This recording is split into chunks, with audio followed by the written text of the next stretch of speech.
ನಮಸ್ಕಾರ. ಉತ್ತರ ಕರ್ನಾಟಕ ನ್ಯೂಸ್ನ ಪ್ರೈಮ್ ಟೈಮ್ಗೆ ಸ್ವಾಗತ. ನಾನು ಹನುಮಂತೇಶ್.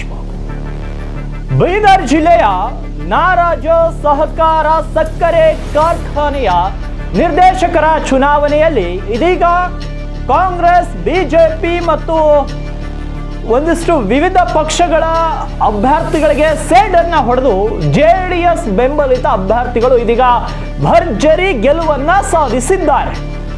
ಬಿಜೆಪಿಗೆ ಹಿನ್ನಡೆಯಾಗಿದ್ದು ಇದರಿಂದ ಬಿಜೆಪಿಗೆ ಇದೀಗ ತೀವ್ರ ಮುಖಭಂಗವಾಗಿದೆ. ಚುನಾವಣೆಯ ಸಂದರ್ಭದಲ್ಲಿ ಹೈಕೋರ್ಟ್ಗನ್ನ ಮೊರೆ ಹೋಗಿದ್ರು. ಚುನಾವಣೆಗೆ ತಡೆಯಾಜ್ಞೆ ಕೂಡ ಸಿಕ್ಕಿತ್ತು. ಸ್ಥಳೀಯ AC ಅವರು ತಡೆಯಾಜ್ಞೆಯನ್ನು ಕೂಡ ಚುನಾವಣಾಧಿಕಾರಿ ಮತ್ತು ಸಹಾಯಕ ಆಯುಕ್ತರು ತಡೆಯನ್ನು ಕೂಡ ಕೊಟ್ಟಿದ್ರು ಹೈಕೋರ್ಟ್ನಲ್ಲಿ. ಈ ರೀತಿ ಇವರೇನು ಮನವಿಯನ್ನ ಮಾಡಿದ್ರು, ಎಲ್ಲವನ್ನ ಪರಾಮರ್ಶೆ ಮಾಡಿದ ನಂತರ ತಡೆಯನ್ನು ಕೂಡ ಕೊಡಲಾಗಿತ್ತು. ತಡೆಯ ನಂತರ 23 ಅಕ್ಟೋಬರ್ನಂದು ಚುನಾವಣೆ ಕೂಡ ನಡೆದಿತ್ತು. ಆದರೆ ಚುನಾವಣೆ ಹತ್ತಿರವಾಗ್ತಿದ್ದಂತೆ ಬಿಜೆಪಿ ಪಕ್ಷ ಕೇವಲ ಒಂದು ಸಣ್ಣ ನೆಪವೊಡ್ಡಿ ನಾವು ಚುನಾವಣಾ ಕಣದಿಂದ ಹಿಂದೆ ಸರಿತಿದ್ದೇವೆ ಅಂತ ಹೇಳಿ ಚುನಾವಣೆಯ ಕಣದಿಂದ ಕೂಡ ಹಿಂದೆ ಸರಿದಿತ್ತು. ಆದರೆ ಇಲ್ಲಿ ಗಮನಿಸಬೇಕಾದದ್ದು ಏನು ಅಂದ್ರೆ, ಭಾಲ್ಕಿಯ ಮಹಾತ್ಮ ಗಾಂಧಿ ಸಕ್ಕರೆ ಕಾರ್ಖಾನೆಯಲ್ಲಿ ಬಿಜೆಪಿ ಬೆಂಬಲಿತ ಅಭ್ಯರ್ಥಿಗಳು ಸ್ಪರ್ಧೆಯನ್ನ ಮಾಡಿ ತೀವ್ರ ಮುಖಭಂಗವನ್ನು ಕೂಡ ಅನುಭವಿಸಿದ್ರು. ಬಿಜೆಪಿ ನಾಯಕರಿಗೆ ತೀವ್ರ ಮುಖಭಂಗವಾಗಿತ್ತು. ಬಿಜೆಪಿ ನಾಯಕರು ಅಮರ್ ಖಂಡ್ರೆ ಅವರ ಪ್ಯಾನಲ್ನ ಒಬ್ಬ ಅಭ್ಯರ್ಥಿ ಅಮರ್ ಖಂಡ್ರೆ ಅವರು ಪಡೆದಷ್ಟು ಓಟ್ಗಳನ್ನು ಇವರೆಲ್ಲರೂ ಸೇರಿ ಪಡಿಲಿಕ್ಕೆ ಆಗದಷ್ಟು ಕೂಡ ಹೀನಾಯವಾಗಿ ಸೋಲನ್ನ ಕಂಡಿದ್ರು ಬಿಜೆಪಿಯ ಅಭ್ಯರ್ಥಿಗಳು. ಹಾಗಾಗಿ ಮತ್ತೆ ನಾರಂಜಾದಲ್ಲಿಯೂ ಕೂಡ ಎಲ್ಲಿ ಮುಖಭಂಗವಾಗುತ್ತೋ ಅನ್ನೋ ದೃಷ್ಟಿಯಿಂದ ಹಿಂದೆ ಸರಿದಿದ್ದಾರೆ ಅನ್ನೋದು ಜನರಲ್ ಟಾಕ್. ಆದರೆ ಬಿಜೆಪಿಯವರು ಪ್ರಕಟಣೆ ಹೊರಡಿಸಿದ್ದು ಪ್ರವಾಹ ಉಂಟಾಗಿದೆ, ರೈತರು ಸಂಕಷ್ಟದಲ್ಲಿದ್ದಾರೆ, ನಾವು ಹಿಂದೆ ಸರಿತಾ ಇದ್ದೀವಿ. ಅವರ ದೃಷ್ಟಿಕೋನದಲ್ಲಿ ಅವ್ರು ಹೇಳಿದ್ದು ಸ್ವಾಗತಾರ್ಹ. ನಾವು ಒಬ್ಬ ಪತ್ರಕರ್ತನಾಗಿ ಅವ್ರು ಹೇಳಿದ್ದು ಹೇಳ್ತೀನಿ, ಜನರು ಈ ಥರ ಮಾತಾಡ್ತಿದ್ದಾರೆ ಅದು ಕೂಡ ಹೇಳ್ತೀನಿ. ಒಟ್ಟು 13 ಸ್ಥಾನಗಳೆಲ್ಲವೂ ಕೂಡ ಜೆಡಿಎಸ್ ಬೆಂಬಲಿತರಿಗೆ ಸಿಕ್ಕಿದ್ದು. ನಾಗಮಾರ್ಪಳ್ಳಿ ಕುಟುಂಬದ ಪಾರಮತ್ಯ ಮತ್ತೆ ಸ್ಥಿರಗೊಂಡಿದೆ.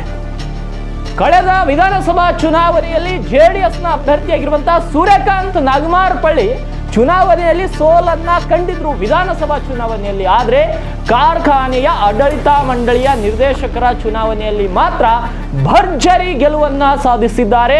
13ಕ್ಕೂ 13 ಅಭ್ಯರ್ಥಿಗಳು, 13ಕ್ಕೂ 13 ನಿರ್ದೇಶಕರು ಬಂಪರ್ ಮೆಜಾರಿಟಿಯೊಂದಿಗೆ ಗೆದ್ದಿದ್ದಾರೆ. ಅದರಲ್ಲಿ ಒಂದಿಷ್ಟು ಅಂದ್ರೆ 4 ಜನರು ಈಗಾಗಲೇ ಚುನಾವಣೆಗೂ ಮುನ್ನವೇ ಅವಿರೋಧವಾಗಿ ಆಯ್ಕೆ ಕೂಡ ಆಗಿದ್ರು.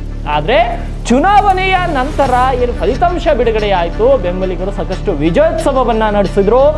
ಗೆಲುವು ಸಹಕಾರಿ ರಂಗದಲ್ಲಿ ನಾಗಮಾರ್ಪಳ್ಳಿ ಕುಟುಂಬದ ಬಲವನ್ನ ಮತ್ತೊಮ್ಮೆ ತೋರಿಸಿದ್ದು ಬಿಜೆಪಿಗೆ ಭಾರಿ ಮುಖಭಂಗವಾಗಿದೆ ಬೀದರ್ ಜಿಲ್ಲೆಯಲ್ಲಿ. ಯಾಕಂದ್ರೆ ಅತ್ತ ಮಹಾತ್ಮ ಗಾಂಧಿ ಸಹಕಾರಿ ಸಕ್ಕರೆ ಕಾರ್ಖಾನೆಯಲ್ಲಿಯೂ ಕೂಡ ಬಿಜೆಪಿಗರು ಕೈ ಹಾಕಿದ್ರು, ಕೈ ಸುಟ್ಕೊಂಡ್ರು. ಇತ್ತ ನಾರಂಜ ಸಹಕಾರಿ ಸಕ್ಕರೆಯಲ್ಲಿಯೂ ಕೂಡ ಕೈ ಹಾಕಿದ್ರು, ಕೈ ಸುಟ್ಕೊಂಡ್ರು. ಅಂದ್ರೆ ಎರಡೂ ಕಡೆ ರೈತರು ಬಿಜೆಪಿಯನ್ನ ನಂಬಿಲ್ಲ ಅಂತ ಮೇಲ್ನೋಟಕ್ಕಂತೂ ಸ್ಪಷ್ಟವಾಗಿ ಕಾಣಿಸ್ತಾ ಇದೆ. ವಿಧಾನಸಭಾ ಚುನಾವಣೆಯಲ್ಲಿ ಬಿಜೆಪಿಗೆ ಜನರು ನಂಬಿದ್ದಾರೆ, ಆದ್ರೆ ಈ ಸೊಸೈಟಿಯಲ್ಲಿ ಸಹಕಾರ ಸಕ್ಕರೆ ಕಾರ್ಖಾನೆಯ ಚುನಾವಣೆಯಲ್ಲಿ ಬಿಜೆಪಿಗೆ ರೈತರು ನಂಬಿಲ್ಲ ಅನ್ನೋದು ಈಗ ಮೇಲ್ನೋಟಕ್ಕಂತೂ ಕಾಣಿಸ್ತಾ ಇದೆ. ಯಾಕಂದ್ರೆ ಮಹಾತ್ಮ ಗಾಂಧಿ ಸಕ್ಕರೆ ಕಾರ್ಖಾನೆಯಲ್ಲಿ ಬಹಳ ಹೀನಾಯವಾಗಿ ಸೋತರು. ನಾರಂಜ ಸಕ್ಕರೆ ಕಾರ್ಖಾನೆಯಲ್ಲಿ ನಾಮಪತ್ರವನ್ನು ಸಲ್ಲಿಸಿದ್ರು. ಕೊನೆ ಕ್ಷಣದಲ್ಲಿ ಚುನಾವಣೆ ನಡಿಬೇಕಂದಾಗ ಇಲ್ಲ ನಾವು ಹಿಂದೆ ಸರಿತಿದ್ದೀವಿ ಅಂತ ಹೇಳಿದ್ರು. ಇವುಗಳನ್ನ ನೋಡಿದ್ರೆ ಬಿಜೆಪಿಗೆ ರೈತರು ಎಲ್ಲೋ ಒಂದು ಕಡೆ ಕೈ ಹಿಡಿದಿಲ್ಲ ಅನ್ನೋದು ಸ್ಪಷ್ಟವಾಗುತ್ತೆ. ಇನ್ನು ಈ ನಾರಾಜ ಸಹಕಾರಿ ಸಕ್ಕರೆ ಕಾರ್ಖಾನೆಯ ಚುನಾವಣೆಯು 9 ಸ್ಥಾನಗಳಿಗೆ ನಡೆದಿದ್ದು. ಒಟ್ಟು 13 ಸ್ಥಾನಗಳಲ್ಲಿ 4 ಸ್ಥಾನಗಳು ಅವಿರೋಧವಾಗಿ ಆಯ್ಕೆಯಾಗಿದ್ರು. ಅವುಗಳಲ್ಲಿ ಉಮಾಕಾಂತ್ ನಾಗಮಾರ್ಪಳ್ಳಿ ಕೂಡ ಸೇರಿದ್ದಾರೆ. ಚುನಾವಣೆಗೆ ಒಟ್ಟು 2977 ಮತದಾರರು ಮತವನ್ನ ಚಲಾಯಿಸಿದ್ದಾರೆ. ಹಾಗಾಗಿ 67% ಮತದಾನ ಕೂಡ ನಡೆದಿದೆ, ಸರಿ ಸುಮಾರಾಗಿ. ಇದರ ಜೊತೆಗೆ ಈಗ ಈ ಫಲಿತಾಂಶ ಬಿಡುಗಡೆ ಆದಮೇಲೆ ನಾವೆಲ್ಲರೂ ಕೂಡ ಒಂದು ಅಬ್ಸರ್ವ್ ಮಾಡಬೇಕಾಗಿರೋದು ಏನಂದ್ರೆ, ನಾಗಮಾರ್ಪಳ್ಳಿ ಕುಟುಂಬದ ನಾಯಕ ಸೂರ್ಯಕಾಂತ್ ನಾಗಮಾರ್ಪಳ್ಳಿ ಗೆಲುವಿನ ನಂತರ ಒಂದು ಹೇಳಿಕೆಯನ್ನ ಕೊಡ್ತಾರೆ. ಇದು ನಮ್ಮ ಗೆಲುವಲ್ಲ, ಜಿಲ್ಲೆಯ ರೈತರ ಗೆಲುವು. ನಮ್ಮ ಕುಟುಂಬದ ಮೇಲೆ ರೈತರು ಇಟ್ಟಿರುವ ನಂಬಿಕೆಯನ್ನ ನಾವು ಉಳಿಸ್ಕೊಳ್ತೇವೆ. ಗುರಪ್ಪ ನಾಗಮಾರ್ಪಳ್ಳಿ ಪ್ಯಾನಲ್ಗೆ ರೈತರ ಬೆಂಬಲ ದೊರೆತು ಸಹಕಾರ ರಂಗದಲ್ಲಿ ಅವರ ಪಾರುತಮ್ಯ ಮತ್ತೊಮ್ಮೆ ಇದೀಗ ಸ್ಥಿರಗೊಂಡಿದೆ. ಬೆಂಬಲಿಗರ ವಿಜಯೋತ್ಸವ ಮತ್ತು ಕಾರ್ಖಾನೆ ಸುತ್ತಮುತ್ತಲಿನ ಪ್ರದೇಶದಲ್ಲಿ ಸಂತೋಷದ ಗಾಳಿ ಕೂಡ ಆವರಿಸಿತ್ತು. ನಾರಾಜ ಸಹಕಾರಿ ಸಕ್ಕರೆ ಕಾರ್ಖಾನೆಯು ಬೀದರ್ ಜಿಲ್ಲೆಯ ರೈತರಿಗೆ ಪ್ರಮುಖ ಸಂಸ್ಥೆ. ಇದರ ನಿರ್ದೇಶಕರ ಚುನಾವಣೆಯು ರೈತರ ಮತ್ತು ಸಹಕಾರಿ ರಂಗದಲ್ಲಿ ಮಹತ್ವದ್ದಾಗಿದ್ದು 10 ವರ್ಷಗಳ ನಂತರ ನಡೆದಂತ ಈ ಚುನಾವಣೆಯಲ್ಲಿ ನಗಮಾರ್ಪಳ್ಳಿ ಕುಟುಂಬದ ಪ್ಯಾನಲ್ 13 ಸ್ಥಾನಗಳನ್ನ ಗೆದ್ದಿದ್ದು ರೈತರ ನಂಬಿಕೆಯನ್ನ ನಗಮಾರ್ಪಳ್ಳಿ ಕುಟುಂಬ ಮತ್ತೆ ಉಳಿಸಿಕೊಂಡಿದೆ. ಬಿಜೆಪಿ ಬೆಂಬಲಿತರ ಸೋಲು ಅವರ ಸಹಕಾರ ರಂಗದಲ್ಲಿ ದೌರ್ಬಲ್ಯನ ಬಯಲುಗೊಳಿಸಿದ್ರೆ ಜೆಡಿಎಸ್ ನ ಪ್ರಭಾವ ಮತ್ತೆ ಹೆಚ್ಚಾಗಿದೆ. ರೈತರು ಈ ಚುನಾವಣೆಯಲ್ಲಿ ಮತ್ತೆ ನಗಮಾರ್ಪಳ್ಳಿ ಕುಟುಂಬದ ನಾಯಕತ್ವಕ್ಕೆ ಸೈ ಎಂದಿದ್ದಾರೆ, ಬೆಂಬಲವನ್ನ ಕೊಟ್ಟಿದ್ದಾರೆ. ಇದರ ಮೂಲಕ ಸಹಕಾರಿ ಕ್ಷೇತ್ರದಲ್ಲಿ ಹೊಸ ಅವಕಾಶಗಳು ಬರಲಿದೆ. ರೈತರ ಹಿತವನ್ನ ರಕ್ಷಿಸುವ ಕಾರ್ಯಕ್ರಮಗಳು ಇನ್ ಮುಂದೆ ನಗಮಾರ್ಪಳ್ಳಿ ಕುಟುಂಬ ಮಾಡಬೇಕು ಮತ್ತು ಕುಟುಂಬದ ನಾಯಕತ್ವದಲ್ಲಿ ಕಾರ್ಖಾನೆ ಅಭಿವೃದ್ಧಿ ಮತ್ತೆ ಹೆಚ್ಚಾಗುತ್ತೆ ಅಂತ ಈಗ ಭರವಸೆಯನ್ನು ಕೂಡ ಸೂರ್ಯಕಾಂತ್ ನಗಮಾರ್ಪಳ್ಳಿ ಗೆಲುವಿನ ನಂತರ ನಮ್ಮ ಮಾಧ್ಯಮದ ಜೊತೆ ಮಾತನಾಡುವಂತ ಸಂದರ್ಭದಲ್ಲಿ ಹೇಳಿದ್ದಾರೆ. ಹಾಗಿದ್ರೆ ಸೂರ್ಯಕಾಂತ್ ನಗಮಾರ್ಪಳ್ಳಿ ಅವರು ಏನ್ ಹೇಳಿದ್ರು ಬನ್ನಿ ಕ್ವಿಕ್ ಆಗಿ ಒಂದ್ಸಲ ನೋಡ್ಕೊಂಡು ಬರೋಣ. ಈ ಗೆಲುವು ರೈತರ ಗೆಲುವು, ರೈತರ ಹಿತ ಮತ್ತು ಸುಖದ ಗೆಲುವು. ನಾವು ಪ್ರಚಾರದ ಕೂಡ ಹೇಳಿದ್ವಿ. ಈ ಗೆಲುವು ಗುರುಪಾದಪ್ಪ ನಾಗಮಾರ್ಪಳ್ಳಿಯವ್ರ ಪ್ಯಾನಲ್ ಗೆಲುವು ರೈತರ ಕುಲದ ಗೆಲುವು, ರೈತರಿಗೆ ಅನುಕೂಲ ಆಗ್ತಕ್ಕಂಥದ್ದು ಕೆಲಸ.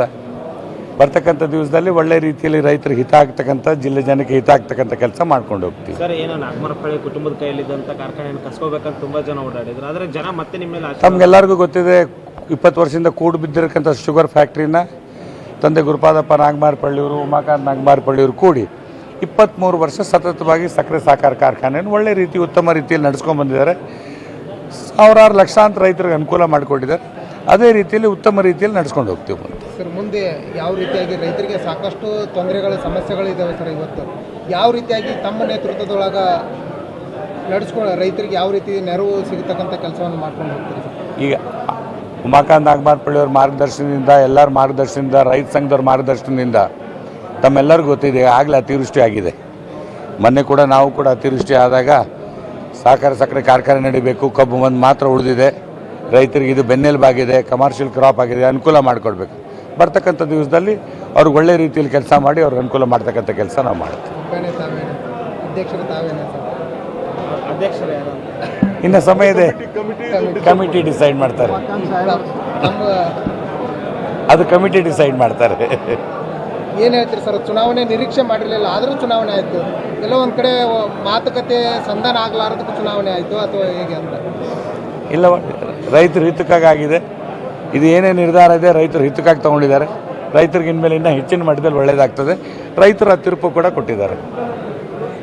ಎಸ್, ಕೇಳಿದ್ರಲ್ಲ, ಇದು ಸೂರ್ಯಕಾಂತ್ ನಗಮಾರ್ಪಳ್ಳಿ ಅವರ ಒಂದು ಅಭಿಪ್ರಾಯ. ಗೆಲುವಿನ ನಂತರ ಸಂಭ್ರಮಾಚರಣೆಯ ಸಂದರ್ಭದಲ್ಲಿ ಮಾಧ್ಯಮಗಳಿಗೆ ಅವರು ನೀಡಿರುವಂತಹ ಹೇಳಿಕೆ ಇದಾಗಿದೆ. ಅದೇನೇ ಇರಲಿ, ರಾಜಕೀಯ ಸಹಕಾರಿ ಕ್ಷೇತ್ರವೇ. ಯಾಕಂದ್ರೆ ಸಹಕಾರಿ ಕ್ಷೇತ್ರದಲ್ಲಿ ಅತಿ ಹೆಚ್ಚು ರಾಜಕೀಯ ವಿಲೀನವಾದ್ರೂ ಕೂಡ ಕಷ್ಟ ಆಗುತ್ತೆ. ಯಾಕಂದ್ರೆ ಅಭಿವೃದ್ಧಿ ಆಗಲ್ಲ. ರೈತರು ಈಗಾಗಲೇ ಪ್ರವಾಹದ ಸ್ಥಿತಿಯಿಂದ ರೈತರು ಸಂಕಷ್ಟದಲ್ಲಿದ್ದಾರೆ, ಮತ್ತೆ ರಾಜಕೀಯ ಆದ್ರೂ ಸಾಕಷ್ಟು ಸಮಸ್ಯೆಗಳು ಆಗ್ತಾ ಇತ್ತು. ಆದ್ರೆ ಏನೇ ಹೇಳಿದ್ರು ಕೂಡ ಬೀದರ್ ಜಿಲ್ಲೆಯಲ್ಲಿ ಮತ್ತೆ ಜೆಡಿಎಸ್ ಇನ್ನೂ ಜೀವಂತವಾಗಿದೆ, ಇನ್ನೂ ಚಿಗುರು ಒಡೆಯುತ್ತಿದೆ. ಮತ್ತೆ ಜೆಡಿಎಸ್ ನ ಆಶಾಭಾವಗಳು ಮತ್ತೆ ಹೆಚ್ಚಾಗುವ ನಿಟ್ಟಿನಲ್ಲಿ ಈ ಚುನಾವಣೆಯ ಫಲಿತಾಂಶ ಸಾಕಷ್ಟು ಅವರಿಗೆ ಆತ್ಮವಿಶ್ವಾಸವನ್ನ ತಂದು ಕೊಟ್ಟಿದೆ. ಯಾಕಂದ್ರೆ ಬಿಜೆಪಿ ಅವರು ಈ ಚುನಾವಣೆಯಲ್ಲಿ ಕೈ ಸುಟ್ಕೊಂಡ್ರು. ರೈತರು ಬೆಂಬಲ ಕೊಡ್ಲಿಲ್ಲ, ರೈತರು ಬಿಜೆಪಿಗೆ ಸೈ ಅನ್ನಲಿಲ್ಲ. ಆದ್ರೆ ವಿಧಾನಸಭಾ ಚುನಾವಣೆಯಲ್ಲಿ ಬಿಜೆಪಿಗರಿಗೆ ಸೈ ಅಂದಂತಹ ಯುವಕರು, ರೈತರು ಸಹಕಾರಿ ಕ್ಷೇತ್ರದಲ್ಲಿ ಮಾತ್ರ ಬಿಜೆಪಿಗರಿಗೆ ನಂಬಿಲ್ಲ.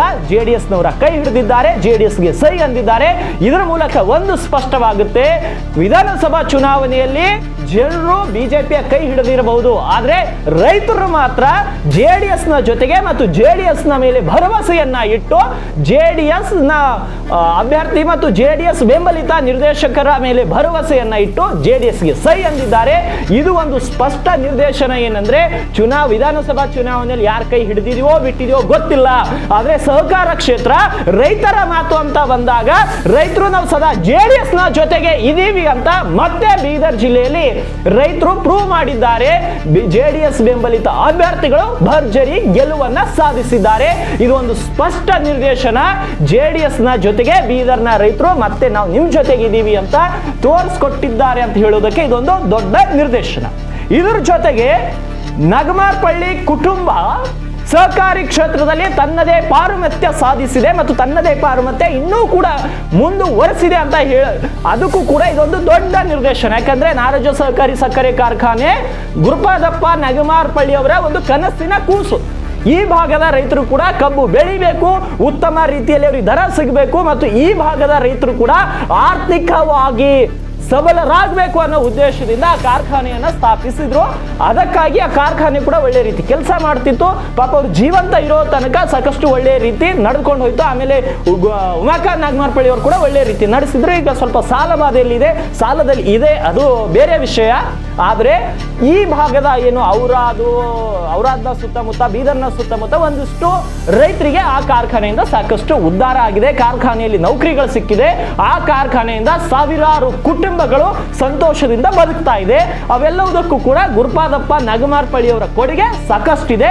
ಅವರ ಕೊಡುಗೆ ಮತ್ತು ಅವ್ರು ಮಾಡಿದಂತಹ ಕಾರ್ಯಗಳನ್ನ ಇಂದಿಗೂ ಕೂಡ ಜನರು ಮನಸ್ಸಿನಲ್ಲಿಟ್ಕೊಂಡು, ರೈತರು ಮನಸ್ಸಿನಲ್ಲಿಟ್ಕೊಂಡು ನಮ್ಮ ಹಿತಕ್ಕಾಗಿ ಕೆಲಸ ಮಾಡಿದಂತಹ ಗುರುಪಾದಪ್ಪ ನಗಮಾರ್ಪಳ್ಳಿಯವರ ಮಗ ಸೂರ್ಯಕಾಂತ್ ನಗಮಾರ್ಪಳ್ಳಿ JDS ಅನ್ನ ಬೆಂಬಲಿತ ಅಭ್ಯರ್ಥಿಗಳು ಯಾರ್ಯಾರಿದ್ದಾರೆ ಅವ್ರ ಎಲ್ಲರ ಕೈಯನ್ನ ರೈತರು ಹಿಡಿದಿದ್ದಾರೆ. ಸಾಕಷ್ಟು ಬಂಪರ್ ಮೆಜಾರಿಟಿಯೊಂದಿಗೆ ಅಲ್ಲಿ ಗೆಲುವನ್ನ ಸಾಧಿಸಿದ್ದಾರೆ. ಈ ಮೂಲಕ ರೈತರು ನಾವು JDS ಜೊತೆಗೆ ಇದೀವಿ ಅನ್ನೋದನ್ನ ಮತ್ತೆ ಪ್ರೂವ್ ಮಾಡಿದ ಹಾಗೆ ಕಾಣಿಸ್ತಾ ಇದೆ. ಯಾಕಂದ್ರೆ ಬೀದರ್ ಜಿಲ್ಲೆಯಲ್ಲಿ ಯಾರು ಕೂಡ ಇವತ್ತು JDS ನ ಶಾಸಕರಿಲ್ಲ. ದಿಗ್ಗಜ ಸಾಕಷ್ಟು ಚುನಾವಣೆಯಲ್ಲಿ ಗೆದ್ದು ಸಚಿವರಾಗಿರುವಂತಹ ಬಂಡೆಪ್ಪ ಕಾಂಶಂಪುರು ಸೋತಿದ್ದಾರೆ, ಸೂರ್ಯಕಾಂತ್ ನಾಗಮಾರ್ಪಳ್ಳಿ ಸೋತಿದ್ದಾರೆ. ಅತ್ತ JDS ನ ಮಲ್ಲಿಕಾರ್ಜುನ್ ಖುಬಾ ಅವರು ಈ ಸಲ ಪಾರ್ಟಿಸಿಪೇಟ್ ಮಾಡಿಲ್ಲ, ಆದ್ರೂ ಕೂಡ JDS ನ ಎಲ್ಲರೂ ಕೂಡ ವಿಧಾನಸಭಾ ಚುನಾವಣೆಯಲ್ಲಿ JDS ಗೆ ಡೌನ್ಫಾಲ್ ಆಗಿರಬಹುದು, JDS ಸೋತಿರಬಹುದು. ಆದ್ರೆ ರೈತರ ವಿಷಯ ಮಾತ್ರ ಬಂದಾಗ ರೈತರು ಇವತ್ತು ಕೂಡ JDS ನ ಕೈ ಹಿಡಿದಿದ್ದು ಒಂದು ಸ್ಪಷ್ಟ ನಿರ್ದೇಶನ ಏನಂದ್ರೆ JDS ನ ಜೊತೆಗೆ ರೈತರು ಇದೀವಿ ಅನ್ನೋದನ್ನ ಮತ್ತೆ ತೋರಿಸಿದ್ದಾರೆ. ಹಾಗಾಗಿ ನಾರಾಜ ಸಹಕಾರಿ ಸಕ್ಕರೆ ಕಾರ್ಖಾನೆಯಲ್ಲಿ ಭರ್ಜರಿಯಾಗಿ ಸೂರ್ಯಕಾಂತ್ ನಾಗಮಾರ್ಪಳ್ಳಿ ಅವರ ಪ್ಯಾನಲ್ ಭರ್ಜರಿಯಾಗಿ ಗೆದ್ದಿದೆ. ಮುಂಬರುವ ಈ ಎಲ್ಲ ನೂತನ ನಿರ್ದೇಶಕರು ಸಕ್ಕರೆ ಕಾರ್ಖಾನೆಯ ಅಭಿವೃದ್ಧಿ, ರೈತರನ್ನ ಆರ್ಥಿಕವಾಗಿ ಸಬಲರಾಗಿ ಮಾಡುವ ನಿಟ್ಟಿನಲ್ಲಿ ಎಲ್ಲಾ ನಿರ್ದೇಶಕರು ಕೆಲಸ ಮಾಡಬೇಕು. ಬರೀ ರೈತರು ಗೆಲ್ಲಿಸಿದ್ದಾರೆ, ಉಮಾಕಾಂತ್ ನಾಗಮಾರ್ಪಳ್ಳಿ ಅವ್ರ ರೆಕಮೆಂಡ್ ಮೇಲೆ ಗೆದ್ದಿದ್ದೀವಿ, ಸೂರ್ಯಕಾಂತ್ ನಾಗಮಾರ್ಪಳ್ಳಿ ಅವರ ಬೆಂಬಲದೊಂದಿಗೆ ಗೆದ್ದಿದ್ದೀವಿ ಅಂತ ಮನೇಲಿ ಕೂತ್ಕೋಬೇಡಿ. ಆಡಳಿತ ಮಂಡಳಿಯ ನಿರ್ದೇಶಕರು ರೈತರಿಗಾಗಿ ಕೆಲಸ ಮಾಡಿ ಮತ್ತೆ ಆ ಕಾರ್ಖಾನೆಯನ್ನ ಮೇಲ್ದರ್ಜೆಗೇರಿಸುವಂತ ನಿಟ್ಟಿನಲ್ಲಿ ನೀವೆಲ್ಲರೂ ಶ್ರಮ ವಹಿಸಿದಾಗ ಮಾತ್ರ ಈ ಭಾಗದ ರೈತರು ಉದ್ಧಾರ ಆಗ್ತಾರೆ. ಒಬ್ಬ ಶಾಸಕ ಮಾಡದಷ್ಟು ಕೆಲಸಗಳು ಕೂಡ ಒಂದು ಕಾರ್ಖಾನೆ ಮಾಡಬಹುದು. ಯಾಕಂದ್ರೆ ಅವ್ರಿಗೆ ಸೂಕ್ತ ದರ ಕೊಟ್ಟು ಸೂಕ್ತ ಸಮಯಕ್ಕೆ ಪೇಮೆಂಟ್ ಅನ್ನ ಕೊಟ್ಟಾಗ ರೈತರು ಸಾಕಷ್ಟು ಸಂತೋಷವಾಗಿರ್ತಾರೆ. ಕಬ್ಬು ಬೆಳೆಯುವಂತಹ ರೈತರ ಬದುಕು ಹಸನ ಮಾಡಬೇಕಾದ್ರೆ ನಿರ್ದೇಶಕರು, ಅಧ್ಯಕ್ಷರು, ಉಪಾಧ್ಯಕ್ಷರು ಎಲ್ಲರೂ ಕೂಡ ಸಾಕಷ್ಟು ಪರಿಶ್ರಮವನ್ನು ಪಟ್ಟಾಗ ರೈತರು ಅವರ ಸಂಕಷ್ಟ ದೂರವಾಗಿ ಸಂತೋಷದಲ್ಲಿರ್ತಾರೆ. ಅದೇ ರೀತಿ ಮುಂಬರುವಂತಹ ನಿರ್ದೇಶಕರು ಆ ನಿಟ್ಟಿನಲ್ಲಿ ಕೆಲಸ ಮಾಡಬೇಕು. ರಾಜಕೀಯವನ್ನ ಬದಿಗಿಟ್ಟು ಸಹಕಾರ ಕ್ಷೇತ್ರದ ಉದ್ಧಾರಕ್ಕೆ ಕೆಲಸ ಮಾಡಬೇಕು, ಕಾರ್ಖಾನೆಯ ಉದ್ಧಾರಕ್ಕೆ ಕೆಲಸ ಮಾಡಬೇಕು. ಸೊ ಈ ಒಂದು ಸುದ್ದಿಯೊಂದಿಗೆ ಇವತ್ತಿನ ಪ್ರೈಮ್ ಟೈಮ್ ಅನ್ನ ಮುಗಿಸ್ತಾ ಇದ್ದೀನಿ. ಮತ್ತೆ ನಾಳೆಯ ಪ್ರೈಮ್ ಟೈಮ್ ನಲ್ಲಿ ಭೇಟಿ ಆಗ್ತೇನೆ.